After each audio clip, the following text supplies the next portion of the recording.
So in today's video we are going to be going over EURUSD on a case study on the 31st of January. So let's have a look. But before we begin, we'll do some top-down analysis. I'll start off on the daily time frame. So on the daily time frame, the first thing we want to look for is a POI, which is a point of interest or an area of interest. And if we look left, we can see we have this candle over here. Okay, so I'm going to mark out this candle here, and then I'm just going to move my POI to the right. So what we're looking for here is we're looking for some type of reaction and a change of structure. Now let's move down to the 4-hour time frame. Okay, we're still not on the 31st. Let's move to the 31st. 31st. Is that 31st? Yep. Pretty sure it is. Yes, it is. Okay, so wait, that's 2 o'clock. Then we get to 6 o'clock. Okay, fine. Now we can see here we do get change in structure, and let's map it out. Okay, let's do it on the 1 hour time frame because it looks a lot cleaner for us, and it's not too close together. And there we go. Okay, and as we can see, we have a series of, so we have a low, higher high. Okay, we break structure to the left here. So we break this structure here. So that's a break of structure. Okay, we got a higher low, and now we have a higher high that comes in around 9 o'clock. Okay, so what we're expecting is a higher low now. Now what I'll do is I'll jump down to the 15-minute time frame so we can get this. Okay, so here's our low, and now here's our higher high. So now we're expecting a higher low, as I've just said. Now what we'll do is we'll wait for price to come in to our area of interest. Now while we're waiting, what we want to be doing is we want to be marking out order blocks and liquidity. So order blocks are quite easy to see. So I know I have one here that will be a buy order block, and we have one here.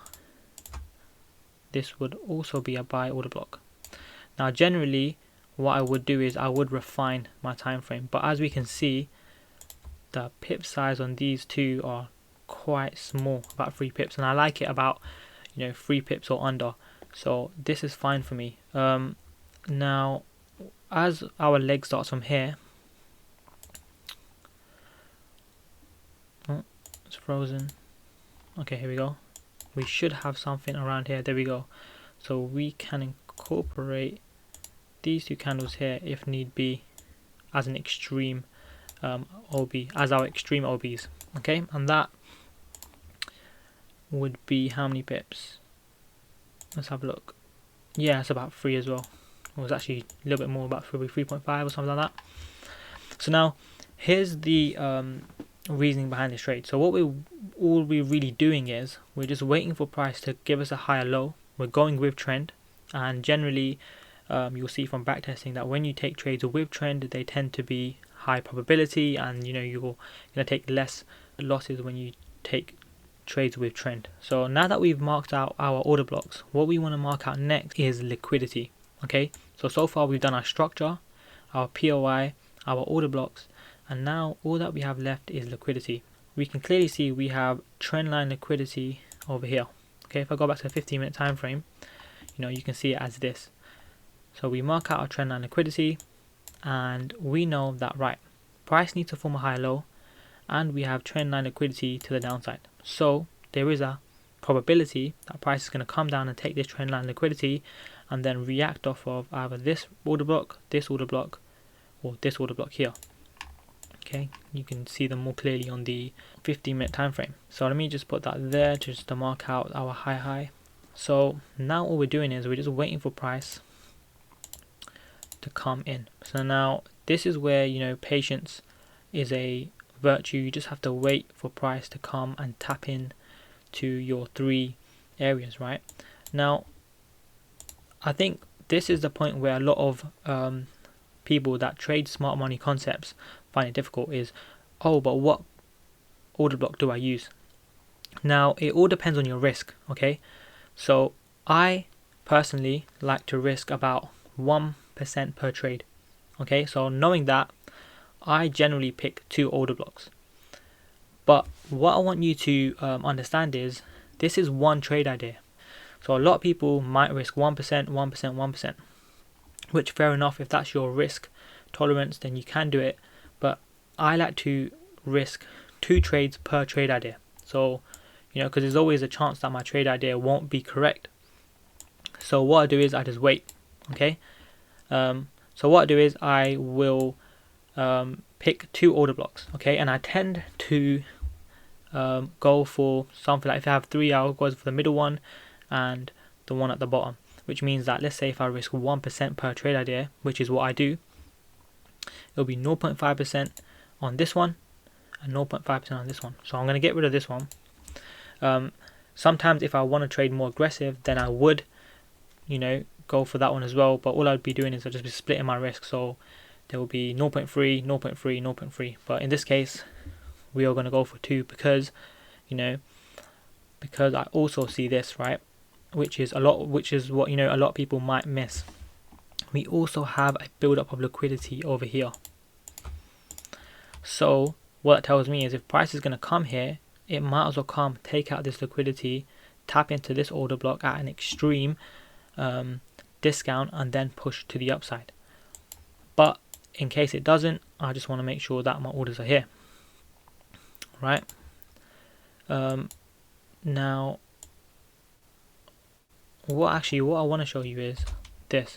So let's say we take let's take this trade, yeah, let's take this trade here. So let me just mark out the liquidity there. So as we can see, we have 3 order blocks, we have 3 positions. So even if we took this trade, okay, here, right, and price goes to here, that's a 1 to 9, 9.5.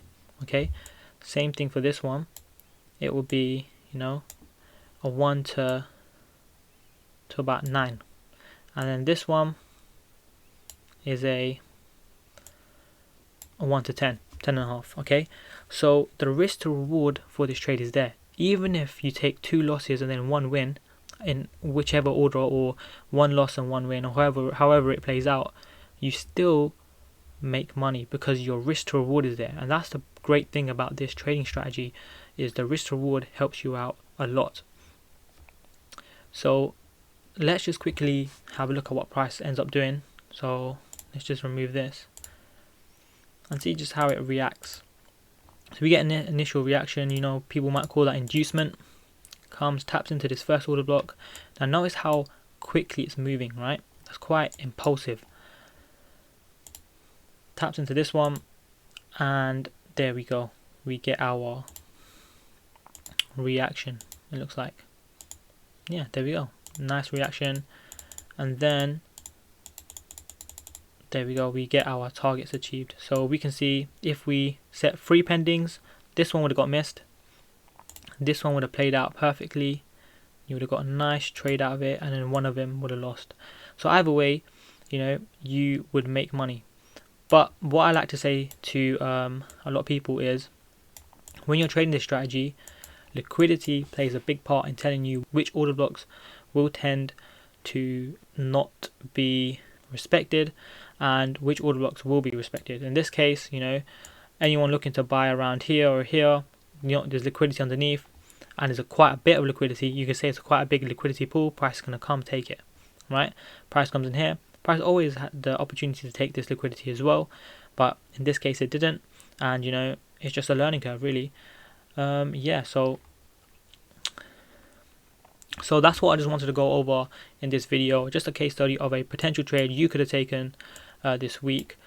It is a 1 to 9.6, obviously following structure and stuff, which is always good to follow, because those are the trades that will give you the big risk to reward. So just to wrap it up quickly, thanks for watching this video. I will be making more case study videos every week, along with more educational videos as well, about little strategies and little tips and hints when it comes to smart money trading. So subscribe, give this video a like, and I'll see you in the next one.